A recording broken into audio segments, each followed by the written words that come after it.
Kung pwede, tinatawagan namin si General Torre na makipag-usap po sa amin kasi willing po kami makipag-usap po sa inyo ng masinsinan na wala pong kailangan magamit ng puwersa. Sana po pakikinggan nyo kami at kung nagsiset up ka ng ano yan, kung anong device man yan, hindi na po yan kailangan General. Hindi na po kailangan na mga bungol medre.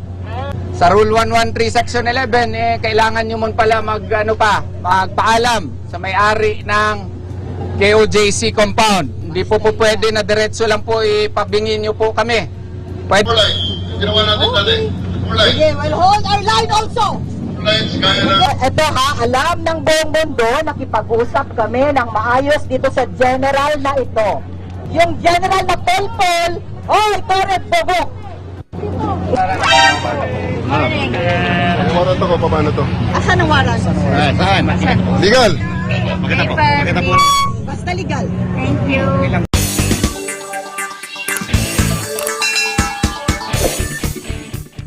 Alright, welcome back to my channel mga guys. Ito, breaking news. KOJC nilusob ng 2,000 polis, dala-dala ni Torre. At nagharap itong si Torre at ng mga taga Kingdom of Jesus Christ. Kaninang umaga po, alas 4.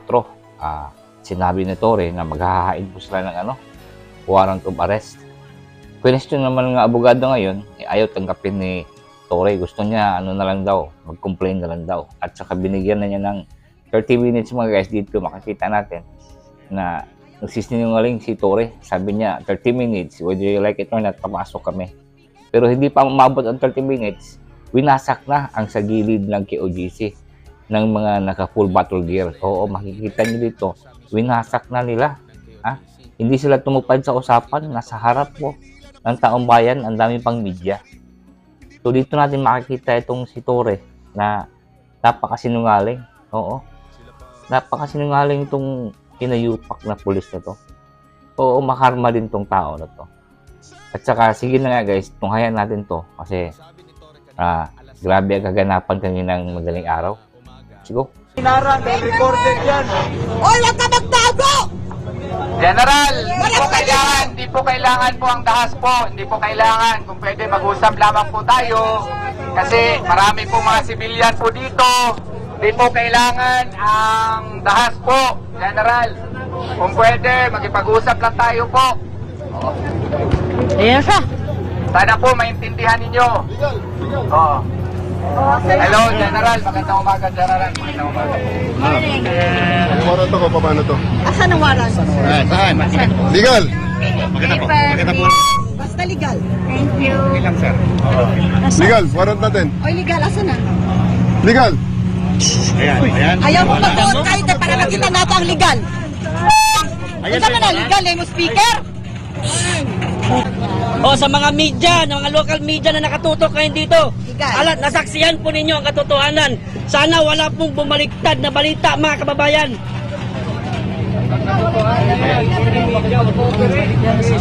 Ayan, may papel. No? Ayan natin. Yun. Let's see. Pagkakita mo kay masahod sa itong legal.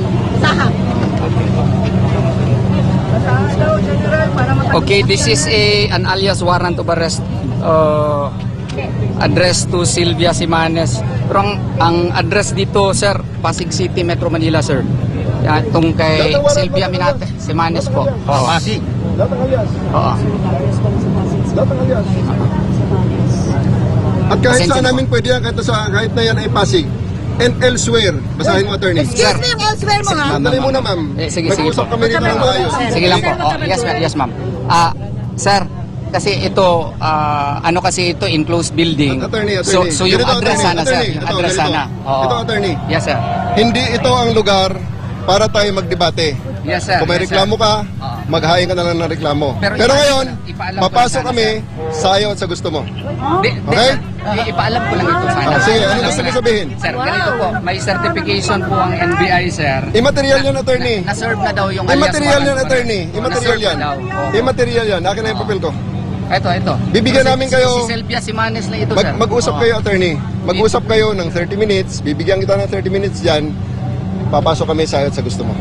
So, ang plano mo talaga magpasok, Yes. whether we like it or not, Yes. even if ipagkita namin tong certification. Magreklamo ka na lang, NBI. attorney, kung ito ay isang illegal na operasyon. Di, sir. Magreklamo ka na lang. Sige, magreklamo na lang kayo, ma'am. Hindi ito ang lugar para tayo ay magdebate. Okay? Gusto nyo magdebate, dalhin nyo sa korte ito. Sir, Okay? kasi may certification na Hindi nasa- nga- na po hindi yung nga warrant natin- arrest. hindi nga natin so, yan. ang ibig mong sabihin, maski may certification Attorney, NBI, sige, sabihin natin, mag-operate ka pa papasok pa rin kami. Kahit na may certification ng kahit sino, dahil ako'y naniniwala, balido ang warrant na ito. sir, Okay. may address kasi Pasig City, sir eh. And elsewhere nga, attorney, basahin mo. Yung elsewhere po yung tao, wag na. hindi po yung Sabihin mo sa address. judge na pag rereklamuhan mo. Basta may 30 minutes ka, attorney. Pag hindi, alas 5 papasok kami. O, ayan ha. Yan ang sinabi ni Tori ha.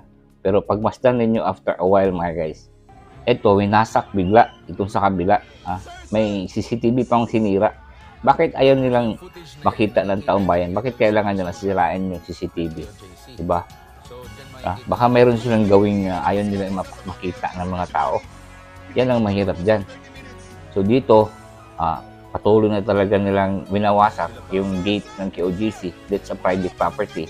Na harap-harapan, wala silang kaba. Ang rason lang nila kung gusto daw magreklamo ng mga tao, magreklamo lang daw. Ha?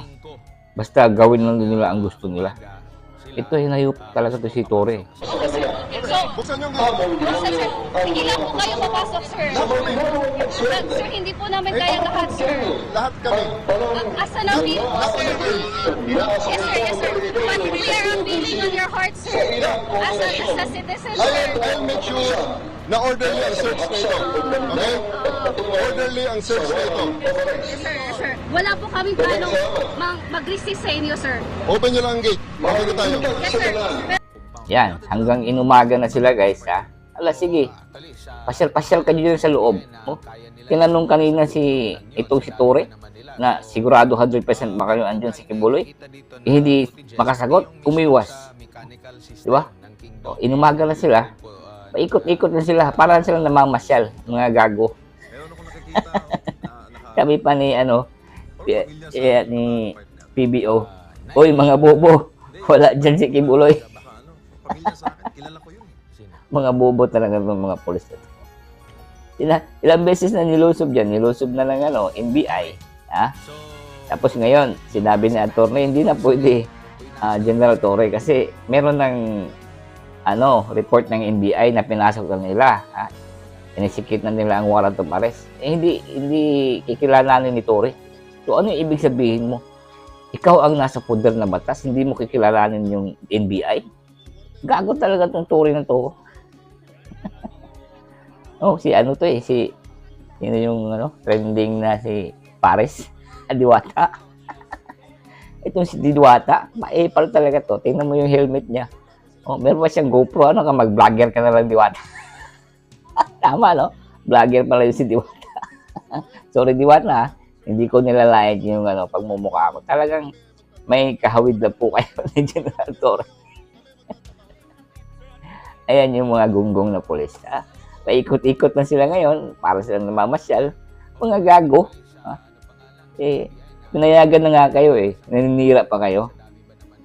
Eto, makarma itong mga pulis na to. One day, makakasuhan din kayo, mga hinayupa kayo. Oo, sana. Pag maiba ng administrasyon, eto, pag masampahan to ng kaso ng mga pulis na to, kawawa yung mga retirement nito. Tingnan nyo. Pag ang pulis may kaso, hindi niya muna makukuha yung retirement niya, not unless masettle yung kaso nyo. Yun ang isipin yung mga gunggong na pulis, mga bobo kayo, mga hinayupa kayo. Yan ang isipan nyo. Kasi hindi forever, andyan yung administrasyon na yan. Paano kung magkapalit na ng administrasyon at tapos tuluyan kayong kakasuhan kayo lahat? Isipin nyo, 2,000 kayo. Sa 2,000, hindi kayo makapag-enjoy sa retirement nyo, mga hinayupa kayo. Alam ng mga pulis yan. Kaya nga yung ibang polis umiiwas na magkakaso kasi problema na yan sa retirement. Yan. Yan ang karma ninyo. Aabangan nyo yan. One day, magsisi din kayo. Kawawa yung mga tao taga KOGC. Nang minamarsalo na nila. Mag-execute lang na ng warrant of arrest, 2,000. Kala mo pupunta ng gera mga inayupak. Ano ba yung intelligence mo, General Torre? Palpak ba yung intelligence mo? Bakit hindi mo ma-decide kung andyan ba si ano? Andyan o wala si Kibuloy? So, ibig sabihin, wala palpak yung intelligence mo. Ilang beses na kayo pumasok dyan. Ha? Anong klaseng intelligence meron kayong ikaw, General Torre Hinayupa ka? Anong klaseng meron kang intelligence dyan? Ha? Baka doon na kasi vendor nagtatanong-tanong, nakita niyo ba si Kibuloy?